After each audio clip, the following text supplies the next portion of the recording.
Crop Talk on Market Journal is supported by Nebraska's soybean farmers and their checkoff. Finally today, we're looking at a potential problem for soybean producers across the Cornhusker State. Soybean stem borer can cause a significant number of soybean plants to lodge while feeding during its larvae stage. Market Journal producer Mike Straub caught up with Nebraska Extension entomologist Justin McMechan to learn more about the pest. If you're a soybean farmer, you might be seeing evidence of Dectes soybean stem borer. While populations have previously been reported mostly in the eastern and south central parts of the state, their presence in the west central and southwestern Nebraska seem to be increasing within the last several years. Dectes stem borer, it's on a lot of growers' minds. Each year they show up in fields. They seem to be a pretty persistent pest.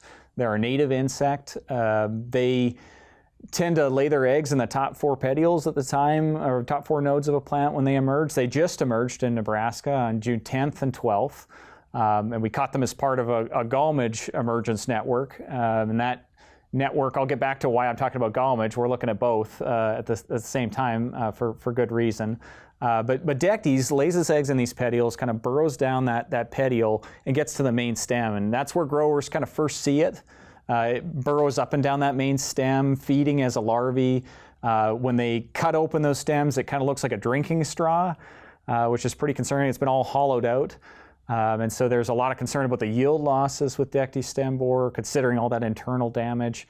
And then at the end of the season, this Dectes stem borer larvae turns around and kind of girdles the inside of the plant. It doesn't cut it off completely, but it causes enough of that structural loss that a bit of wind and the plant falls over. And the result is growers can't harvest those plants because they're laying flat on the ground or they have to slow down. But some have concerns that even those standing plants might be losing yield.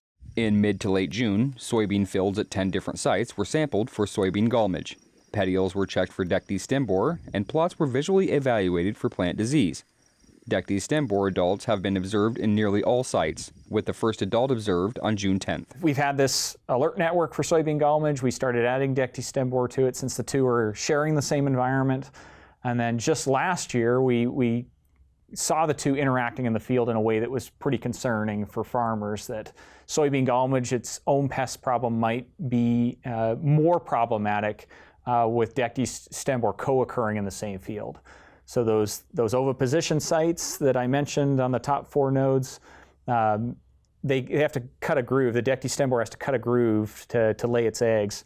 And soybean gallmage will follow it in, laying its own eggs and eventually hatching and feeding within the petiole, and the numbers appear to be much higher.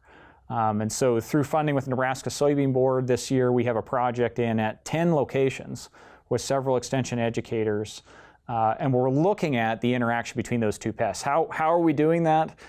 We have some tactics where we can take soybean gallmage out of the equation that growers wouldn't normally use, and we have some tactics that growers couldn't use that we can take Dectes out of the equation. So we put out these series of treatments to eliminate either insect and then to let them both in at the same time. We're interested in the populations that are out there, but most critical to growers is what's happening to yield and to those plants. And so we'll collect our first year's data really this fall, but we're arranging kind of these small group conversations in the fall, talk about what growers are seeing. But this is kind of an early chance to know Dectes is out there. I wouldn't guess for the next couple weeks there's much to look at in the field. But then over those series of weeks, they'll start to see some of those dead or dying petioles, especially as we get into mid to late July and August. Chemical treatment of soybean stem borer larvae is not effective because the larvae are in the stem. Effective chemical control of the adult is difficult due to an extended adult emergence period. Multiple insecticide applications are needed to significantly reduce adult population and injury from larvae. Insecticides may not be economically justified. As far as Dectes management, if a grower's like, oh man, I know I've heard of it, should I do something about it now that we're hearing about emergence? I honestly wouldn't. There's a lot of pretty good data from the south. So our southern collaborators have done a lot of work. We're doing it now in Nebraska.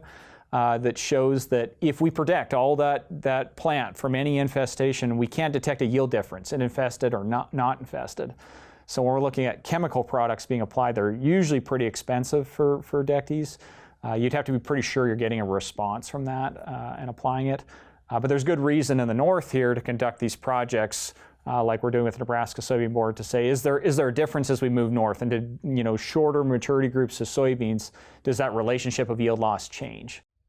Fields with a history of injury or injury symptoms of Deck D soybean stem borer this year should be highly observed during August and September. Fields with stalk tunneling greater than 50% are most at risk for lodging and harvest losses. Depending on weather conditions, those fields should be targeted for harvest first to minimize harvest losses due to soybean stem borer injury. Reporting for Market Journal, I'm Mike Straub.